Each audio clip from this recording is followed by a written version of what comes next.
அன்பார்ந்த ஆஸ்ட்ரோ பக்தி டாக் நேயர்களுக்கு கிருஷ்ணன் ராஜகோபாலன் நல்வணக்கத்தை அறிவித்துக் கொள்கிறேன். அன்பார்ந்த நேயர்களே, இந்த பங்குனி மாதம் ஒரு அருமையான மாதம்தான். ஒரு டேர்னிங் பாயிண்ட் எல்லாரும் கிடைக்கும்.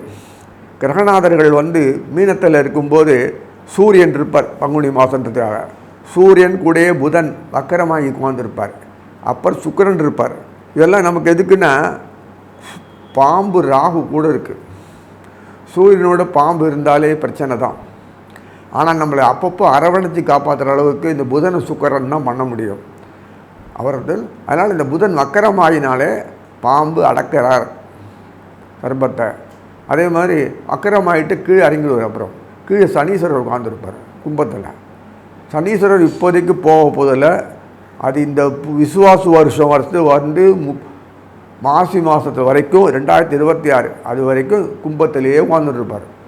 அதனால் அந்த ப்ரொடெக்ட் பண்ணுறதுக்கு இந்த குரு மீனத்துக்கு போனால் தான் ரொம்ப சௌரியம். அதனால் இது கவலைப்பட தேவையில்லை. கூடையே நமக்கு வேண்டியவங்களாம் இருப்பாங்க. அதனால் நமக்கு பொறுத்த வரைக்கும் நமக்கு வேண்டியது எல்லாம் கிடைக்கும். கொஞ்சம் அடுத்தவனை பார்த்துட்டு இந்த மாதிரி இருக்கேன்னு பயம் கொள்வது நம்ம வழக்கம். ஏன்னா அச்சம் பயம் வரும் நமக்கு எப்போதுமே. ஏன்னா எப்போதும் சமுதாயத்தில் எல்லாம் கலந்துருப்போம். இந்த நேரத்தில் நமக்கு சுதந்திரம் இருந்தாலும் இந்த நேரத்தில் கைப்பொருள் காணாமல் போகும், தொலையும், பாழாகும். இதெல்லாம் சர்வசாதாரணமாக நடக்கும். இந்த வருஷம் முடியும் போது இவ்வளோ கிரகங்கள் நமக்கு இருக்காங்களே, சுக்கிரன் இருக்கார், புதன் இருக்கார், சூரியன் இருக்கார், எல்லாம் ஒன்றா உட்காந்து கொடுக்க போகிறாங்கன்னு வச்சுக்காதீங்க. கொடுக்குறாங்க. நமக்கு அவ்வளோ சாமர்த்தியம் இல்லை. கொஞ்சம் சாமர்த்தியம் இருக்குது, நல்லது. ஏன்னா செவ்வாய் கடகத்துக்கு பேர்ந்த உடனே அட்டம பார்வையை கும்பத்தில் இருக்கிற சனீஸ்வரனை பார்ப்பார். அது ஒரு பெரிய அட்வான்டேஜ். இன்னொன்று பின்னாடி குரு புது வருஷத்தில் மாறினவுடனே நமக்கு ரொம்ப சௌரியம். மிதனத்துலேருந்து அழகாக பார்ப்பார். சனீஸ்வரனை பார்க்குறார், ரொம்ப கவலை இல்லை. ஆனால் நம்ம பிரச்சனைகளுக்கு ஒரு பெரிய அருமை இருந்ததுன்னா ராகு புது வருஷத்தில் கீழே இறங்கிடுவார். அது வரைக்கும் நமக்கு சனியினோட ராகு பரமனண்ட்டாக இருப்பார். ஒரு வருஷம் 11 மாதம் வரைக்கும் இருப்பார் நமக்கு. அப்படின்னா என்ன அர்த்தம்? ராகுத்தனோடு வாழறோம். சர்ப்பங்கள் வளைவு இருக்குது. நமக்கு எப்படி சாமர்த்தியம் வாழணுன்றது கற்றுக் கொடுத்துருவார். கவலைப்பட வேண்டாம், சந்தோஷம் வேணால். மனசில் மொத்தம் நிம்மதி இருக்காது. பீஸ்ஃபுல் லைஃபு நமக்கு ஃப்ரீயாக இருக்கணும். அப்படி இருந்தால் தான் நமக்கு ஒரு மனசுக்கு ஒரு திருப்தி கிடைக்கும். ஏதோ ஒரு வேகத்தில் கர்மமே நான் ஆஃபீஸில் போய் வேலை செய்கிற மாதிரி மடமடான்னு எந்தியோ பண்ணிட்டு போயிட்டு இருந்தானா லைஃப்பில் மனசில் ரொம்ப குடைச்சல் வரும், உடம்பு பாடி வரும். அது நீங்கள் பகவானை பிடிக்கணும், நான் கையில் இல்லை. அதனால் எல்லா வசதியிலும் கொடுப்பான், எல்லாம் கொடுப்பான், உறவுகாரங்களும் எல்லாம் அனுபவிக்கலாம். ஆனால் என்ன பிரயோஜனம்? ஒட்டியும் ஒட்டான ஒரு வாழ்க்கையை கொடுத்துட்றானே அப்படின்னு போது கொஞ்சம் கஷ்டமாக இருக்கும். அதனால் நீங்கள் உறவுகாரங்களோட சந்தோஷமாக வாழறதுக்கு உண்டான முயற்சிகளை பண்ணுங்கள். நண்பர்களோட குற்றம் குறைய பார்க்காம இருங்க, அது போதும். ஏன்னா பெரிசாக ஒன்றும் கிரகங்கள் மாற்றம் கிடையாது. செவ்வாய் கீழே வருவார், கடகத்துக்கு வருவார். அழகாக பார்ப்பார். பின்னாடி சூரியனில் பார்க்கக்கூடிய அமைகள் சனியிலும் பார்ப்பார். இந்த ராகு கீழே இறங்கிற உடனே புது வருஷத்தில் அவரையும் பார்ப்பார். ஸோ இத்தனை விஷயங்கள் இருக்குது. குரு மீனத்துக்கு போவார் புது வருஷம். அது வரைக்கும் அமைதியாக ரிஷபத்தில் இருக்கிற குருவும் மீனத்தில் இருக்கிற சுக்கராச்சாரியரும் ராசி பரிவர்த்தனை பண்ணுறாங்க. இதெல்லாம் நம்மளை ப்ரொடெக்ட் பண்ணுறாங்க. சர்ப்பங்கள் இருக்கும்போது இவ்வளோ ப்ரொடெக்ஷன் கொடுக்குறாங்கன்னா அந்த சர்ப்பங்கள் அவங்களாம் இல்லைன்னா என்ன ஆயிருக்குன்னு யோசிச்சு பாருங்கள். குரு சுக்கராச்சாரியார் புதன் 2 பேர் தான் சர்ப்பனுடைய கண்ட்ரோல் பண்ணக்கூடிய சக்தி அவள் இருக்குது, மற்றவங்களெல்லாம் கிடையாது. அதனால் வரும்போது நமக்கு தெம்பு, தைரியமாக நீங்கள் உலகத்தில் வாழ முடியும், நன்னா வாழ முடியும். ஒரு குறையும் இல்லை, பிரச்சனைகள் ஒன்றும் இல்லை. அடிக்கடி சனீஸ்வரர் வக்கரமாறுது, குரு வக்கரமாறுதுன்னு பயப்பட வேண்டாம். புது வருஷத்தில் இந்த பங்குனி மாதத்தில் நமக்கு தெளிஞ்சிருப்பே, நமக்கு தெளிவாக கிளியராக புரியும். அதனால் ஒரு பிரச்சனையும் கிடையாது. எல்லா தெய்வங்களையும் ஆராட்டுங்க, ஒன்றும் விடாதீங்க. ஏன்னா நமக்கெல்லாம் அவங்களெல்லாம் கூட இருக்கிறதுனால நல்ல தைரியமாக வாழ முடியும், நிம்மதியாக வாழ முடியும். இவ்வளோ காசு இருந்தாலே வாழ முடியும். எனக்கு அந்த அளவுக்கு நமக்கு கொடுத்துருக்காரு. ஏன் நம்ம நாட்டில் பார்த்தா பணத்தை நூண்டு கொடுக்குறாரு, ஒன்றுமே கொடுக்க மாட்டேன்றாரு. நம்ம எப்படி வாழறது கேட்பீங்க. மற்ற நாட்டில் பணத்தை கொடுத்துட்டு நாசமாக வச்சுருவார். நமக்கு அப்பப்போ குழந்தைகளுக்கு கொடுக்குற மாதிரி கொஞ்சம் கொஞ்சமாக கொடுத்தா தான் அவரோட ஒரு ரேப்போர்ட் இருக்கும் பகவான்கிட்ட. வேறு ஒன்றும் இல்லை. நீங்கள் பேங்க்கில் பணத்தை போட்டப்போ ட்ராப் பண்ணிக்கிறீங்கள, சேஃப்டி செக்யூரிட்டி தேவையானது மட்டும் எடுத்தால் போதும். அந்த நிம்மதியை பகவானே அப்பப்போ கொடுப்பார். ஏன்னு கேட்கறதுக்கு நமக்கு அதிகாரம் கிடையாது. நம்ம நாட்டை பற்றி இப்படி தான். இனி ஒவ்வொரு இதுவாக பார்ப்போம். அன்பார்ந்த கும்பராசி நேயர்களே, இந்த பங்குனி மாதத்தினுடைய பலன் அப்படி என்ன இருக்குது அப்படி கேட்டிங்கன்னா, ஊருக்கெல்லாம் இந்த பாம்பு கெட்டவன், நமக்கு என்ன சர்ப்ப தோஷம் அது இது சொல்லுவாங்க. நமக்கு சர்ப்ப தோஷம் எனக்கு என்ன வந்தது? எனக்கு வேண்டியது ஃபில்டர் பண்ணணும். சமுதாயத்தில் நிறைய தோஷம் பிடிச்சி போச்சு, அது சரி பண்ணுறதுக்கு அவர் பண்ணுறாரு, அவ்வளோதான் தவிர எனக்கு ஒன்றும் சம்பந்தமே இல்லை. ஊரில் நிறைய போலீஸ் டிபார்ட்மெண்ட் நிறைய பேர் இருக்குன்னா, மிலிட்ரி இருக்குன்னா நம்மளை காப்பாற்றுறதுக்கு, அதேமாதிரி ராகு கேதுக்கள் இருக்கான்னு நம்மளை ப்ரொடெக்ட் பண்ணுறதுக்கு. ஏன்னா அது மாதிரி நிறைய பேர் இருக்காங்கல்ல, அதனால் அது அப்படி நினைங்க. அது ஸோ தோஷம் இல்லை. அது ராகுவோட சூரியன் இருக்காருன்னா, சூரியனுக்கு பிரச்சனை என்னென்னா ஒளி பவர் போயிடும். அப்புறம் இந்த 5 பிராணம் நம்ம இதுலேருந்து ஒர்க் பண்ணால் தான் நம்ம சரீரத்தில் உயிர் தங்கும். நீ இருப்ப அப்புறம் தான் போகிறீங்க, உயிர் போய் தான் நம்ம போவோம். உயிர் சரீரத்துக்கு, எனக்கு நான் உள்ளே இருக்கேன். சரீரம் தவிர இங்கே என்ன வேலை? நமக்கு ஒன்றும் வேலையே இல்லை, இப்படியே பறக்க வேண்டியது தான். அது இருந்தால் தான் வச்சு சாப்பிட்டு உலக அணுகுகளை ரசிக்க முடியும், பாவக்கரையை போக்க முடியும். அதுக்கு பிரச்சனை வருதுன்றதுக்கு தான் சரீரம் போயிடும். முதல்ல அந்த சரீரத்தை முதலீடு யார்கிட்டது? அந்த பகவான் கிருஷ்ணன், அவனோட சொத்து இது. அதனால் மரியாதையாக அந்த பாம்புக்கு ப்ரொடெக்ட் பல்ல வழங்குறார். நெய்ச வக்கரமாகி கீழே வர்றார். இந்த மாதத்தில் கும்பத்தில் 2ஆம் தன வீட்டில் போய் இது மாதிரி நடக்குதுன்னா உடனே புதன் வக்கரமாகி பாம்பை கண்ணு வச்சுட்டு அடக்கி சொல்லிட்டு கீழே இறங்கி வந்து சனீஸ்வரன் உட்காந்துக்கிறார். சனீஸ்வரன் இல்லைன்னா இந்த பூமியில் ஒருத்தவங்க கூட உயிர வாழ முடியாது. எல்லாம் நோக்கம் அப்படியே கிடக்க வேண்டியது தான். பேக் போன், உடம்பில் தாதுக்கள் ஆன அந்த உடம்பை பேக் போன், முதுகெலும்பு இல்லைன்னா ஒன்றுமே இல்லை. முதுகெலும்பாட்டும் நம்ம சனீஸ்வரன் செயல்படுறோம், இல்லைன்னா ஒன்றுமே பண்ண முடியாது. ஆக்டிவிட்டியே இல்லாத போய்டும். இப்போ தானே யாதிலேயே கிடக்க வேண்டியதுதான். இதெல்லாம் இருந்து அனுபவிக்க முடியுமா? அது செவ்வாய் கொடுத்து ரசனையை கொடுத்து செவ்வாய் கொடுத்தானா, நான் வலுவான ஒரு ஆன்மீக செலவழிக்கிறேன்னா ஃபேஸ் பண்ணணுன்னா செயல்படுறதுக்கு சக்தி கொடுத்தா தானே நான் எதுவுமே வாழ்க்கையில் அனுபவிக்க முடியும். ஒன்றுமே இல்லைன்னா அவ்வளோதான் பார்த்துட்டு இருக்க வேண்டியது தான். ஒன்றும் இல்லை. மூளை வளர்ச்சி இல்லாத அந்த கேஸெல்லாம் இருக்குல்ல பார்த்தீங்களா, அதுகளுக்கெல்லாம் இப்போ புத்துயிர் கிடைக்கும். யார் வீட்டில் அந்த குழந்தைகள் பிறந்தாருன்னா அந்த குழந்தை இருந்தால் வளர்ச்சி இல்லை, பாவம் மூளை இல்லை, அது ப்ரொடெக்ட் பண்ணுறதுல போதும்போது ஆகிடும். பார்ட்டிஷன் ஒன்று வியாதி நோயின் பேர் அவங்களுக்கெல்லாம் இப்போ விமோச்சனம் கிடைக்கிறது. அவள் லெவலில் இந்த குழந்தைகள் இருந்தான்னா அதுகளுக்கு ஓரளவுக்கு மூளை விருத்தி வரும். வந்ததுன்னா உலகத்தில் புரிஞ்சிக்கக்கூடிய பாக்கியம் அதுக்கு இருக்கும். அதுக்கு பிறகு ஓரளவுக்கு தன்னை காப்பாற்றிக்கிறதுக்கு வரும். தெரியுதோ இல்லையோ ஓரளவுக்கு புரிஞ்சிக்கும். புரிஞ்சுன்னு இந்த இது இப்படி இருக்கணும், இப்படி இருக்கணும், இப்படி வாழணும், ஓரளவுக்கு இருந்தால் தானே அதுகளுக்கும் வாழ்க்கையில் வரும். கடைசி காலம் வரைக்கும் அது பெண்களாக பிறந்துட்டுனா அந்த குழந்தைகள் படுற கஷ்டம் உலகத்தில் யாரும் கிடையாது. அவளுக்குள்ள விமோச்சனம் போகும். அந்த மாதிரி எத்தனையோ நோய் சம்மந்தப்பட்ட எத்தனையோ மன உளைச்சல் பாதிப்பு, கைகால் உடச்சி இந்த மாதிரி பேசி மென்டல் அஃபெக்ட் ஆகி இதுக்கு எல்லாத்துக்கும் வராதபடி விமோச்சனம் கிடைக்கிறது. இது வரைக்கும் இருந்ததுன்னா அந்த பாதிப்பு இனிமேல் போய்த்து ஆகணும், அந்த மாதத்தில் போயே ஆகணும். இது கும்பத்தில் எப்படி சொல்கிறீங்கன்னா, கும்பத்தில் பொறுத்த வரைக்கும் எப்போதுமே நெகட்டிவ் எஃபெக்ட்ஸ் கொடுத்து அவங்கள வேதனைப்படுத்திகிட்டே இருக்கும். அதில் பிறக்கும் போதே நெகட்டிவ் எஃபெக்டாக அந்த பிறந்ததுன்னா வாழ்க்கையில் மன வளர்ச்சி இல்லாமல் பிறக்கும்போதே பிறந்ததுன்னா என்ன? அதில் யார் காப்பாற்றுறது? பெத்த வயிறு எரிய மாதிரி ஏத எத்தனை குழந்தைகள் இருக்குது. நல்லா இருந்த குழந்தைகளே தெருவில் நிற்கிற எத்தனையோ இருக்குது. வெளிநாட்டுனா பார்த்தோன்னா அப்படி தான் இப்போலாம் நாட்டில் விட்டுரு. இப்போ இந்த மாதிரி குழந்தைகள்னால் நம்ம நாட்டில் பிறக்கும்போது எவ்வளோ மனசு கஷ்டமாக இருக்கும். அத்தனை நேரத்தில் இருக்கிற மாதிரி. ஸோ இந்த மன வளர்ச்சி இல்லாத குழந்தைகள்லாம் பிறக்கும்போது பார்ட்டிஷன் இல்லை, அவளுக்கெல்லாம் விமோச்சனம் கிடைக்கிது. இந்த குழந்தைகள் இப்போ பிறகாது, இனிமேல் இந்த மாதத்தில் பிறகாது, இனிமேல் பிறகாது புதுசாக. அது பிறந்ததெல்லாம் சரியாகிடும். ஆல்ரெடி பிறந்து வளர்ந்து வயசாகிறதுக்கு போயிட்டுருக்கு. எப்படி அதுக்கெல்லாம் பாதிப்பு இருக்குது. அது போய் ஒவ்வொரு முனகி போய் மறுத்து போய் தாய்மார்களோ தந்தைமார்களோ அவங்களெல்லாம் இருக்கிறாங்கள உறவுகளோ யார் காப்பாற்ற போகிறான்னு தெரியலையே, அது பெண் குழந்தை அப்படின்னு ஒரு எண்ணம் மனசுலேயே இருக்கும், சோகம் படைஞ்சிருக்கும். அதுக்கு கொஞ்சம் குழந்தைகள் இம்ப்ரூவ் ஆகி கண்ணுக்கு முன்னாடியே இம்ப்ரூவ் ஆகிடுவாங்க. அது எப்படி சாமி அப்படி கேட்காதீங்க. அதுக்கு தான் சுக்கிரன் குருவும் 50-50 மாறி இருக்காங்க இடத்த. சுக்கராச்சாரியார் அந்த சம்பந்தப்பட்ட ரிஷபத்தில் கும்பத்தினுடைய 4ஆம் வீடு சொல்லக்கூடிய அந்த ரிஷபத்தில் உட்கார்ந்துட்டு அதே சுக்கராச்சாரியார் தான் 4ஆம் வீடு மட்டும் இல்லை பாக்கியத்துக்கு சம்பந்தப்பட்டவர். இந்த பாக்கியத்துக்கு மாற்றி உட்கார்ந்துட்டு தனத்தில் உட்காந்துருக்கு, தனம் குடும்ப வாக்கு. அப்போ ஆட்டோமேட்டிக்காக அந்த குடும்பத்தில் பிறந்த சம்மந்தப்பட்ட அந்த குழந்தைகள்லாம் மாறிடுமா மாறாதா?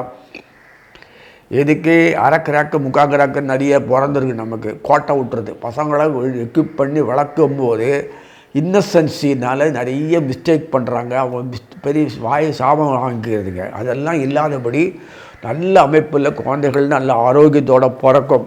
ரெண்டாவது, அந்த மாதிரி பாதிப்புள்ள குழந்தைகள்லாம் நல்ல விருத்திக்கு வந்துடும். அது எப்படி விருத்திக்கு வரும்னு கமெண்ட்லாம் அடிக்காதீங்க, அது வரும். அதுக்கு தான் அமைப்பு கொடுத்துறார் பகவான். அதே சமயத்தில் இந்த மன வளர்ச்சி கொண்ட குழந்தைகள்லாம் நல்லா இம்ப்ரூவ் ஆகிடும்.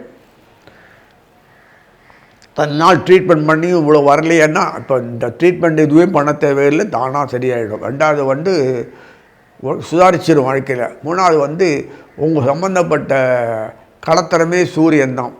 சூரியன் 2ஆம் வீட்டில் உட்கார்ந்துட்டு கூடையே புதன் உட்காந்துருக்கார், சுக்கராச்சாரியர் உட்காந்துருக்கார். அந்த குரு 50-50 மாற்றி ராசி பண்ணிக்கிறார். ஸோ இதெல்லாம் இருக்கும்போது உங்களுக்கு சம்மந்தப்பட்ட விஷயங்களில் கலத்திரம் சூரியன்னா ஷேரிங் ஆஃப் ரெஸ்பான்சிபிள் எடுத்தோம். உங்களோட விஷயங்களில் ஒருத்தர் செய்கிறார் உங்களுக்கு அனுகூலமான, அது பேர் கலத்திரம் பேர்.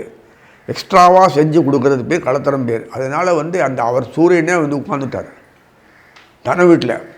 அப்படியே தனம் வாக்கு குடும்பம் உங்களுக்கு பேசவும் தெரியாது, சாமர்த்தியம் கிடையாது. அது சாமர்த்தியமாக பேசக்கூடிய அமைப்பும் கொடுத்து செயல்பட்டு ஒரு பெரிய ஒரு லெவலில் உங்களுடைய இன்ட்ரடியூஸ் பண்ணுறது பப்ளிக்கில் இன்ட்ரடியூஸ் பண்ணுறதுன்றது அவ்வளோ சுலபமான காரியம் இல்லை. அக்செப்ட் பண்ண மக்கள் அந்த லெவலுக்கு தான் கொண்டு போய் இந்த கும்பத்தினுடைய சம்மந்தப்பட்ட எல்லாருமே இந்த சமயத்தில் உலக அளவில் பெரிய ஆளாகணும். உலக அளவு ஏன் சொன்னோன்னா நம்ம ஊர்லெலாம் துணூறு இடத்துல போகாது, சாமர்த்தியெல்லாம் எடுபடாது. அங்கே உலகத்தில் போனாலும் எடுபடும். அந்த அளவு உலகளவில் பேர் பேசினா தான் நமக்கு வேண்டிய வாழ்க்கையே கிடைக்கும். என் வீட்டுக்குள்ளேயே நான் பெரிய அளவுன்னு சொன்னால் நீ சொல்லிக்க வேண்டியதான், ஒரு பிரயோஜனம் கிடையாது. உலகளத்தில் வந்தால் தான் நீ பெரிய அளவுக்கு வாழ முடியும். அதுக்காக உலக அளவு சொல்கிறது. ஸோ எந்த அளவுக்கு நீங்கள் பாப்புலாரிட்டி கெயின் மூமெண்ட் எல்லாமே வரக்கூடிய காலம். பணம் பொருள் அந்த ஸ்டேட்டஸ் எல்லாம் உயரணும்னா ஒன்று உழைக்கணும், இல்லை நம்ம சம்பாதிச்சு வாங்கணும், சொந்தமாக வியாபாரம் பண்ணணும், ஒருத்தில் கை நீட்டி வாங்கணும். 2 இடத்துல இல்லை சொத்துக்கள் இருந்து அதில் பராமரித்து வரணும். அதெல்லாம் காசு பணம். ஒன்று இன்வெஸ்ட் பண்ணி சம்பாதிக்க தெரியணும், இல்லை 4 இடத்துல நீயே உழைச்சி சம்பாதிக்கணும், இல்லை நீயா உட்காந்து 4 பேரை போட்டு வேலை செஞ்சு சம்பாதிக்கணும். இதுதான் வாழ்க்கை, இதுதான் பணம் வரக்கூடிய. நான் லாட்ரி டிக்கெட் வாங்குற பணம் வரேன்னா இப்படிலாம் எதிர்பார்க்காதீங்க. உழைப்பு தான். இந்த கும்பத்துக்கும் சனிக்கும் சம்மந்தப்பட்ட விஷயங்களில் சனிக்கும் உழைப்பு தான். எங்கேயாவது அதிகமாக பணம் வந்தான்னா சீரை வாக்கிடுவார். இந்த பணம் கொடுக்குறாருன்னா பின்னாடி கர்மங்களுக்கு கொடுக்குறான்னு அர்த்தம். அவ்வளோதான் எக்ஸாக்டு. கஞ்சான் சனீஸ்வரர். அதனால் இந்த கும்பத்தில் சம்மந்தப்பட்ட சனீஸ்வரர் கோடீஸ்வரன் சொல்லக்கூடிய இந்த இதில் மீனத்தில் சம்மந்தப்பட்ட விஷயத்தில் இந்த மாதத்தில் சூரியன் கொடுக்குறாருன்னு காரணம்னா வாலண்டியராக கொடுத்து நம்ம பெரிய அளவில் கொண்டு வந்தால் தான் குடும்பம் விருத்தி ஆகும். இத்தினூண்டிலே வாழ்க்கையிலே ஓட்டினான்னா அது நான் அர்த்தமே இல்லை. எல்லாம் பகவான், எல்லா உயிரும் ஒன்று தான். பகவானுக்கு ஒரு சந்தர்ப்பம், எல்லா ராசியும் ஒன்று தான். ஒரு சந்தர்ப்பம் கொடுத்து முறை முடிக்கணும்னா அந்த கடன் அடைக்கிறதுக்கு நீ தான் பணம் கொடுக்கணும். அவ்வளோ இந்த கடன் எவ்வளோ காலம் இருக்கும்? பிறப்பி கடன். அந்த கடன் குறைக்கணும் இல்லையா? அது ஒரு கால அளவு வேணாமா? அந்த கால அளவு கொடுத்தா முடிக்கணுமா இல்லை? ஸோ கும்பம் இந்த பங்குனி மாதம் கால அளவு முடிகிறது. அதனால் மேக்ஸிமம் உங்களுக்கு பொட்டன்ஷியாலிட்டி கொடுத்துருவார். கண்டிப்பாக கொடுத்தானோ அது ரெடியாக பாத்திரங்கள் வச்சுக்கோங்க பிடிச்சிக்கிறதுக்கு. ஸோ எவ்வளோ உங்களுக்கு வாழ்க்கையில் உங்களுக்கு மேலே வர முடியுமோ அவ்வளோக்குள்ள உங்களுக்கு வசதி வாய்ப்புகள், அந்தஸ்து, ஸ்டேட்டஸு, உறவுகள், லைஃப் டைம் எக்ஸ்பிளைன் பண்ணுறது இதெல்லாம் இருக்குது. நோய் நொடி சமுதாயம் இதெல்லாம் நீங்கள் உங்கள் லைஃப்பில் பார்க்க தான் போகிறீங்க. குறிப்பாக இந்த பார்ட்டிஷன் லைஃப் சொல்லக்கூடாது. அந்த குழந்தைகளுக்கு விடிவு காலம் வந்துருத்துன்னு நீ கண்ணு முன்னாடியே பார்க்கலாம். எவிடன்ஸு அந்த மாதிரி நிறைய விஷயங்கள்லாம் இருக்குது. நமக்கு ஒரு திருப்தியான அமைப்பு வரணுமா வேணாமா? இப்படியே குண்டு சுட்டில் குதிரை ஓட்டலாமா? கூடாது இல்லை.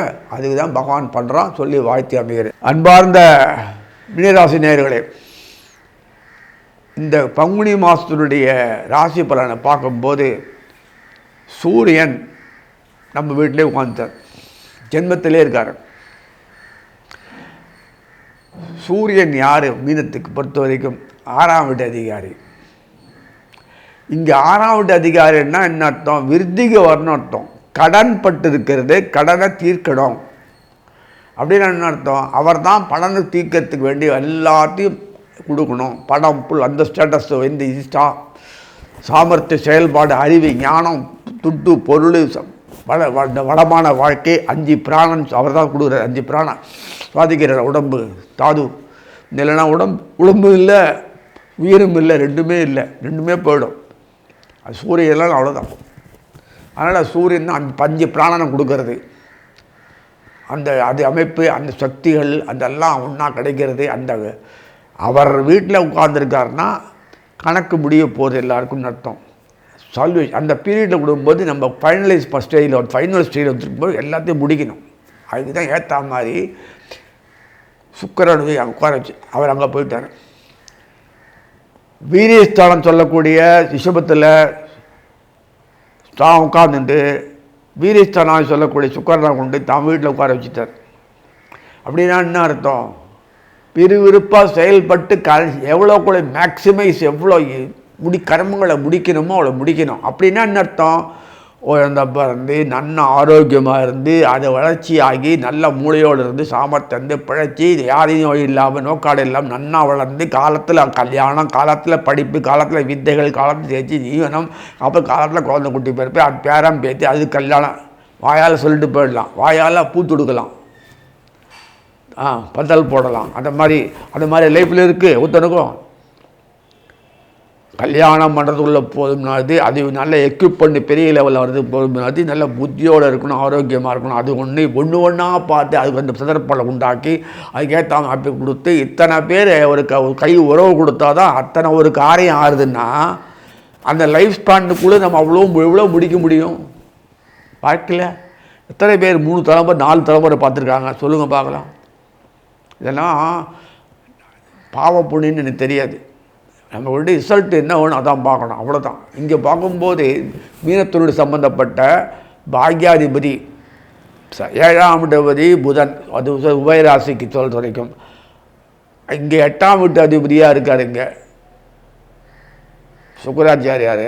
ஸோ 8ஆம் வீட்டு அதிபதி பாக்யாதிபதி செவ்வாய் ஏறார். சுக்கரன் 8ஆம் வீட்டு அதிபதி உட்காந்துருக்காருன்னா வீரியஸ்தானாதிபதி சுக்கரன் தான். அப்புறம் 8ஆம் வீட்டை பற்றி கவலைப்படுறீங்க? பள்ளம் தோண்டு இருக்கு தெரிகிறது, அது செயல்படுறதுக்கு உண்டான வீரியத்தை அவர் தான் கொடுக்குறாரு. அப்புறம் பள்ளத்தை வைப்பது கஷ்டமா? ஏன் வராமல் இருக்கலாமே? அந்த பள்ளம் வராங்கன்னா புத்தியோடு பயன்படுத்திட்டு போனோம். அகங்காரத்தில் புஷி ஆடினீங்கன்னா கீழே தான் விழுவீங்க. எனக்கு தெரிஞ்சே ஏன் வேறு தெரிஞ்சே விழ தான் செய்யும், என்ன பண்ண முடியும்? இதெல்லாம் வாயால் பேசலாம். எவ்வளோ முட்டாளாக்கப்படுறான் இல்லை மனுஷன், எவ்வளோ பண்ணாலும் முட்டாளாக்கப்படுவான். அந்த கிரகநாதங்கள்லாம் அப்படி பண்ணுறது. ஏன்னா நமக்கு காரணம் நம்மளே எப்படி ஆக முடியும்? எவனா தெரிஞ்சுனே போய் முட்டிப்பான ஏதாவது நம்மளை முட்டாளாக்குறது மனசு. ஏன்னா பூர்வ புண்ணாய் சொந்தரன் இருக்கானே கணக்கெல்லாம் கரெக்டாக முடிக்கணும். 2 ஆடிட்டர்லாம் அடிப்பாங்க. அப்புறம் ஆனுவல் க்ளோசிங்லாம் இருக்குல்ல, அதனால முடிச்சானோம். ஸோ மார்ச் ஏப்ரல் வரப்போகுது, இதெல்லாம் முடிச்சானோம். அதனால் கணக்கு வீறு முடிச்சானோம். அவள் கணக்கு பிரகாரம் நமக்கு மார்ச் ஏப்ரல் தான் போடுது இல்லை, மார்ச் 31. அதனால் இந்த கணக்கெல்லாம் முடிக்கிறதுக்கு வேண்டிக்கல அவ்வளோக்குள்ளே மேக்ஸிமம் வியாபாரம் பெருகணும், அது கணக்கு எடுக்கணும், செயல்படுத்தணும், டேலி பண்ணணும். அவ்வளோ ஒர்க் இருக்குது. அந்த ஒர்க்கை முடிக்கணும்னு அந்த கடன் பட்டிருக்குது இல்லை, கடனை மேக்ஸிமம் பிடிங்கி வாங்கணும், ரீஃபைனான்ஸை போடணும். ரீஃபைனான்ஸை மறுபடியும் பர்த்து வேறு ஒன்றும் இல்லை படி போடணும். இதெல்லாம் பண்ணுறோன்னா அந்த ஒர்க்கு லோடு 4 பாருங்கள் விடிக இந்த சுக்கராச்சாரத்தை அங்கே வச்சுட்டார். அப்போ தான் கர்மங்கள் நிறைய வரும். சுக்கிரன் தொடர்பு, சுக்கிர செவ்வாய் தொடர்போ, சுக்கிர சனீஸ்வரன் தொடர்போ இல்லை வந்ததுன்னா அவங்களுக்கு பொறுத்த வரைக்கும் நிறைய புதுசாக கர்மங்கள்லாம் வரும். ரசனைகள் வந்தாலே கர்மங்கள் தான் ஜாஸ்தி. ஸோ அதெல்லாம் தீர்த்து கிளியர் பண்ணணும். அதனால் குரு உட்காந்தா மேக்ஸிமம் கொடுத்து க்ளீன் பண்ணுவார். இல்லை குரு எண்ணெண்ணு கொடுப்பார். நமக்கு வேறு இல்லை மோட்டை உள்ள விட்டு கரன்னு இருப்பார். நல்ல நோட்டை கல் நோட்டு இந்த கணக்கு 39 பைசா 40 பைசா இதெல்லாம் குரு பண்ணுற வேலை தான். இப்போ தான் ரவுண்ட் ஆஃப் பண்ணுறாங்க, ஏதோ போனால் போகிறது. குரு விட்டுக்கார். குரு இந்த மாதிரிலாம் பண்ணுறது வெரி ஸ்ட்ரிக்ட். மகாலட்சுமி அது அப்படின்றாரு. ஸோ இது காரணமாக கர்த்தாவா எதாக இருந்தாலும் சரி, நேர்மை, நியாயம், தர்ம, சத்தியம் அப்படின்னு ஒரு தெய்வம் இருக்கும் பார்க்குறதுக்கு. அதுக்கு தகுந்த மாதிரி அந்த நேர்மையை ஆக்கிறது எப்படின்னு செய்கிறது சுக்கராச்சாரியார். அசுரர்களுக்கு அவன் தான். ஒருத்தரை ஏமாற்ற வைக்கிறது அவர் தான், ஏமாற்றத்துக்கு உண்டான முட்டாள்தனம் ஆகிறது அவர் தான், முட்டாளைக்கு போய் மறுபடியும் விமோசனத்துக்குள்ளே அந்த காலத்தில் நாசமாக்குறது அவர் தான், மறுபடியும் புத்தி வந்து செயல்படுத்த ஒன்று அவன். இந்த மாதிரி ட்ராமாலாம் ஆடிட்டு இந்த புதன் சொல்லக்கூடிய கிருஷ்ணன் தான் இந்த ட்ராமாலாம். அதுக்கேற்ற மாதிரி லட்சுமியும் கூட ஹெல்ப் பண்ணுவாள்.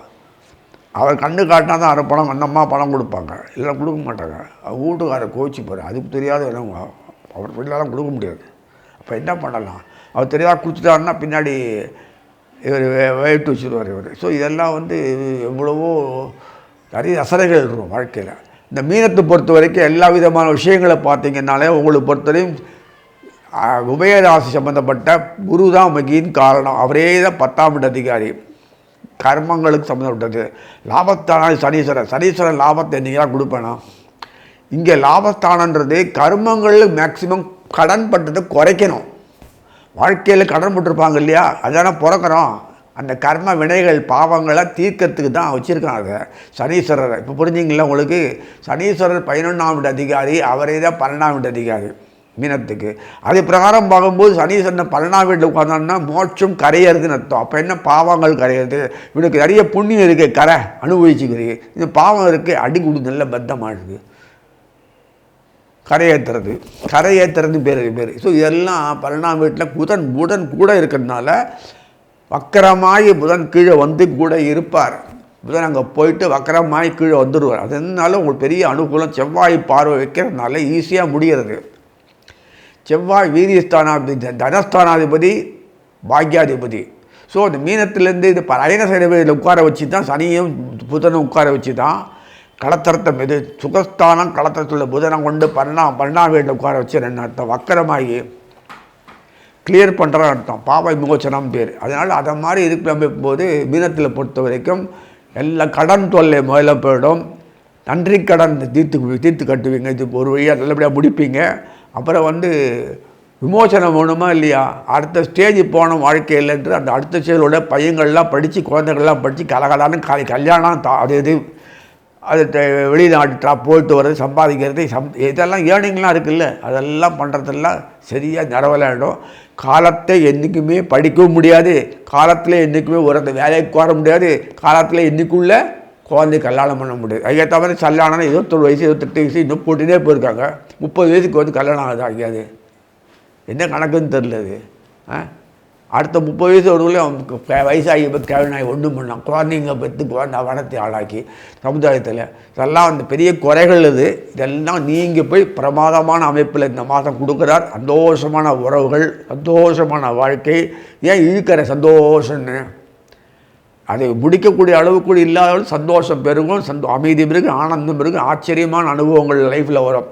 லைஃப்பில் ஆச்சரியமான அனுபவம் வந்தால் தான் பகவான் ஒருத்தன் இருக்கான்னு புரிஞ்சுப்பீங்க. நம்ம குடும்பத்தில் எதுக்கு தான் நான் சொன்னேன், அந்த மனநிலையை பாதிக்கப்பட்டு குழந்தைகள்லாம் சொன்னேன் இல்லைங்களா, ஆட்டிசன் அந்த ஆட்டிசன் குழந்தைகள்லாம் நல்லபடியாக மேலே பிறக்காமல் இருக்கணும், இல்லை பிறந்த உடனே தெளிவாக நல்லா ஆகிடணும். இது எப்படி இது உடனே ஆகிடுதுக்கலாம் எங்கேயாவது? அது ஆகிடும், நல்லபடியாக ஆகிடும். அது ஆட்டோமேட்டிக்காக அது ஆட்டிசன் குழந்தையாகவும் செல்லாத அளவுக்கு அது நல்லபடியாக ஆகிடும். அதுதான் இந்த பெரிய ஒரு விசேஷம். கும்பத்துக்கும் சரி, இந்த மீனத்துக்கும் சரி, மகரத்துக்கும் சரி, இது இந்த மாதிரி வரிசையாக அமைப்பு கொடுத்துருக்கு. உபயராசியில் இந்த மீனமும் தனுசும் உபயராசி, அதே மாதிரி கன்னியும் மிதுனமும் உபயராசியாக இருக்கலாம். ஆனால் சனீஸ்வரன் 2 வீடு ஏன் உபயராசி கொடுக்கல? எல்லாம் இருக்குல்ல. அதான் சொன்னேன், வேலைக்காரன் தான். ஒரு நாளைக்காக மேலே வர்றதுன்றது அவ்வளோ சுலபம் இல்லை. அவர் நினச்சா தான் முடியும். ஏன்னா சனீஸ்வரன் மாதிரி வேலை செய்கிற எல்லாத்துக்கும் யாருமே இல்லை. அவ்வளோ ஹானஸ்ட்டு. ஒரு நாளைக்கு நான் பணக்காரனை ஆசைப்படலை, உனக்கு சர்வீஸாக பண்ணுறதா நான் இருக்கேன். I never father about anything. நீ உனக்கு சர்வீஸ் பண்ணி திருவடியில் படிகள் சர்வீஸ் பண்ணுறதை நான் விரும்புகிறேன். எங்களுக்கு அப்படி தான் வேணும். எனக்கு நான் முதலாளிக்கிட்ட உங்கள்கிட்ட இருந்து தான் கீழே வந்து வேலை செய்ய ஆசைப்போ. ஒரு நாளைக்கு நான் மேலே உன்னை மேலே வரக்கணும்னு ஆசை இல்லைன்னு ஒரு பெரிய பணிவு. ஆனால் திருப்பதி சுவாமி சனீஸ்வரன் ரொம்ப பிடிக்கும். அன்றைக்கி முக்கியமான நாள் இல்லை பார்த்தீங்கன்னா தெரியுது, ஏன்னா ஏழுமலையானுக்கு. ஸோ அந்த சம்மந்தப்பட்ட விஷயங்களில் சர்ப்பங்களால் இன்றைக்கி அனுகூலம் அது கிடைக்கிறதுக்காக தான் இந்த வருஷத்துலேருந்து ஆரம்பிச்சிட்டாரு. இந்த வருஷத்துலேருந்து புதுசாக ஒரு விசுவாச வருஷம், அது பிறகு ஒரு பிரபாவ வருஷம் எல்லாத்தையும் பார்த்தீங்கன்னாலே உங்களுக்கு பொறுத்த வரிசையாக சர்ப்பங்களுடைய இது தான் நிறைய வரப்போகிறது, பிரமாணமாக வரப்போகிறது. அது மூலம் உங்கள் லைஃப்பில் தூக்கி கொடுக்குறாரு. ஸோ மகர கும்பத்துக்கு முன்னாடியே சொல்லியிருக்கேன், வாழ்க்கையில் வந்து தான் ஆகணும். உங்களுக்கு ஒரு டேர்னிங் பாயிண்ட்டு. உழைப்பாளியே இருக்கக்கூடாது. நானும் தான் ஜீவன், எனக்கு உழைப்புன்னு ஒன்று சட்டையை போட்டதுனால நான் உழைப்பாளியாக இருக்கேன். நானக்கு முதலாளியோட உடம்புல போய் உட்காந்தேன்னா நான் முதலாளி ஆக மாட்டேன்னா, இது கேட்குற கேள்விக்கெல்லாம் பதில் சொல்ல முடியாது. அதனால் நீங்கள் ஒரு டேர்னிங் பாயிண்ட் கொடுக்குற ஆப்பர்ச்சுனிட்டி நல்லா பயன்படுத்தி மோட்சத்தில் பொறுத்த வரைக்கும் சால்வேஷன் வந்தே ஆகணும். ஏன்னா கர்மங்கள் முடிச்சு ஆகணும். அக்கௌண்டிங்கு மார்ச் இல்லை, பிப்ரவரி மார்ச், அதெல்லாம் முடிச்சாகணும். அதனால் இந்த கணக்குக்குள்ளே முடிச்சானதுக்கு தான் அந்த வைக்கிறார். அந்த மாதிரி பிரமாதமாக வரும்போது பாக்கியஸ்தானம் சம்மந்தப்பட்டவர்கள் ஆட்டோமேட்டிக் செவ்வாய் செயல்படுறார். அவர் 9, 10 சொல்லக்கூடிய குருவும் தொடர்பு கொள்ளுகிற அமைப்பில் வரப்போகிறது இனிமேல். அதனால் அட்டகாசமாக ஒரு பெரிய அமைப்பில் கொடுத்துருக்கார். இந்த காரண காரியங்களுக்காக வேண்டி நமக்கு வாழ்க்கையில் தன்னிறைவு அடையணும்னா இந்த மாதத்தில் உங்களுக்கு எல்லாம் கிடைக்கும். ஒரு கடுகடுப்போட அப்படின்னு சொல்ல முடியாது. வாழ்க்கையில் நல்ல விருத்திகள் வரணுமா இல்லையா, அது ஒவ்வொரு மாதம் பார்த்துட்டே இருக்கிறது பிரயோஜனம் இல்லையா. இந்த மாதத்தில் கண்கூடாக நீங்கள் அனுபவிப்பீங்க, கொள்வீங்க, செய்வீங்க.